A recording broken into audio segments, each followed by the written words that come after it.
Human life should be protected from the moment of conception all the way through birth and all the way to natural death. As we know around the world, there are different legal regimes that provide more or less protection. So in some countries, unborn children are protected maybe after a certain point of development. But as a matter of absolute science, as a matter of science, you have a new human being at the moment of sperm and egg fusion, at fertilization. And there is no good reason that a human being shouldn't be protected from that moment forward. Wszystko zaczęło się od obywatelskiego projektu ustawy mającej wyeliminować przypadki, w których można dokonywać na gruncie polskiego prawa aborcji, nie narażając się na karę. Ponieważ, jak wszyscy wiemy, projekt nie został uchwalony, został zignorowany przez parlament w gruncie rzeczy, prawnicy stwierdzili, że no to nie może tak być, że 600 000 osób podpisuje się pod projektem ustawy, a politycy go wysyłają do kosza i że prawnicy powinni coś w tej mierze zrobić, coś przedsięwziąć. I 8 grudnia zeszłego roku spotkaliśmy się, by myśleć nad tym, co możemy zrobić. I wymyśliliśmy przede wszystkim konferencję. The first one is how can abortion not be ignored when considered as a controversial question about its penalty, which what were called indication playing in many countries in a certain way, as in Spain. Every European country has certain limitation on the access of abortion. So one may state that the access to the example of one of the 7 countries which does not allow to terminate the pregnancy in a medical way. Podstawowy spór dotyczący ochrony życia ludzkiego przed urodzeniem w dzisiejszym świecie prawniczym przebiega na linii interpretacji artykułu 30 Konstytucji, a mianowicie rozstrzygnięcia, czy ochrona w systemie prawa dotycząca życia człowieka przed narodzeniem ma charakter ochrony podmiotowej. Traktuje się go jak człowieka z zespołem przynależnych mu uprawnień i obowiązków z nimi sprzężonych, czy też jest to ochrona przedmiotowa. Człowieka przed narodzeniem traktuje się jako wartość konstytucyjną, która ma być chroniona przez państwo, ale która nie jest traktowana jako źródło czy dysponent praw i obowiązków w stosunku do innych.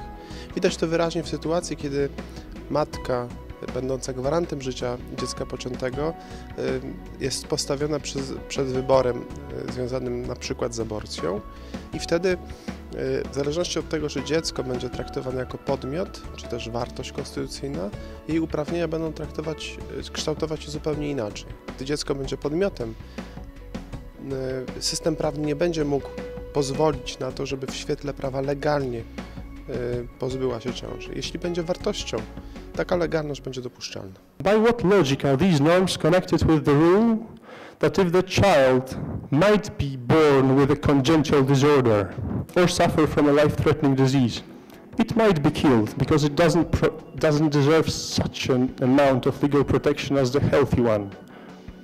By no logic at all.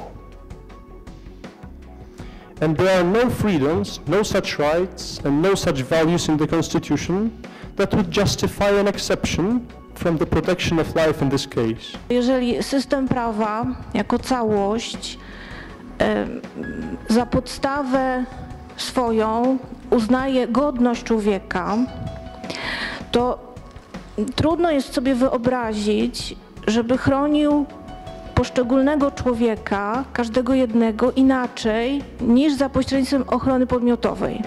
What these documents talk about is an inherent dignity.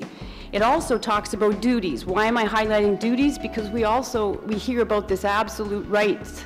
We never hear about duties. Duties are in the Universal Declaration of Human Rights, duties to others and the community.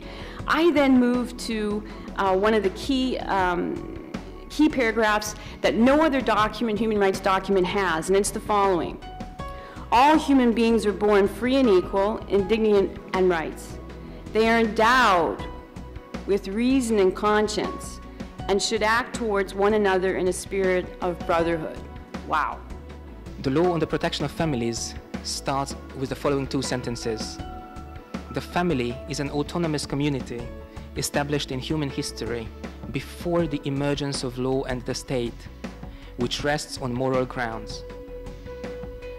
The second sentence says, the family is the most important national resource of Hungary. As the basic unit of society, the family is the guarantee for the nation's survival and the natural environment of the development of human personality, which must be respected by the state. As we can see, the law clearly acknowledges the nature of the family being rooted in natural law. The UN human rights framework has been successful in diffusing the notion of abortion as a human right. I would conclude that they're not, and we'll see why. I will cite a brief from the Center for Reproductive Rights, which is a controversial reproductive rights advocacy group. They want to establish abortion on demand as a right worldwide. With the American Convention on Human Rights, which is the most explicit protection of unborn life in international law. Every person has a right to have his life respected, and this right shall be protected by law and in general from the moment of conception. No one shall be arbitrarily deprived of his right to life. Der Europäische Gerichtshof für Menschenrechte hat festgestellt, dass es den Einzelstaaten erlaubt ist, sehr weitgehend ungeborene Kinder auch unter strafrechtlichen Schutz zu stellen. Wie Sie wissen, ist in Irland nur die Abtreibung bei Lebensgefahr der Mutter tatsächlich erlaubt. Tolerance of abortion effectively means consent to the arbitrary determination of the period of time in which human life is given the protection of the law and beyond which the stronger may freely dispose of the lives of the weaker. In such a context, it becomes absolutely clear that the legality of killing children in the prenatal stage of its life is merely the first step on a longer process. If we admit abortion, we cannot maintain that the circumstances which were supposed to justify the killing of the child in the prenatal stage case to hold at the moment of birth. If we do not guarantee the protection of human life from the moment of the very conception, it will only be a question of time before we admit that the time of birth need not mark the beginning of life protection either. And once we have, if we really want to protect human life and not just look for excuses allowing the more powerful to exercise violence on the weaker, we must insist that there are no grounds at all on which the deliberate and willful taking of a human life in the prenatal phase may be recognized as ethically or legally admissible. Wir dürfen uns nicht sozusagen zu schnell enttäuscht abwenden, sondern müssen einen langen Atem beweisen. Dann bin ich überzeugt davon, dass sich die Einsicht, dass eben auch der ungeborene Mensch ganz Mensch und damit Rechtssubjekt ist, durchsetzen wird. Es justo lo que defendemos.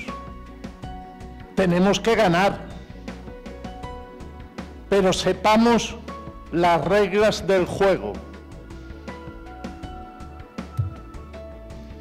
Y aceptamos las reglas del juego o nos ganan.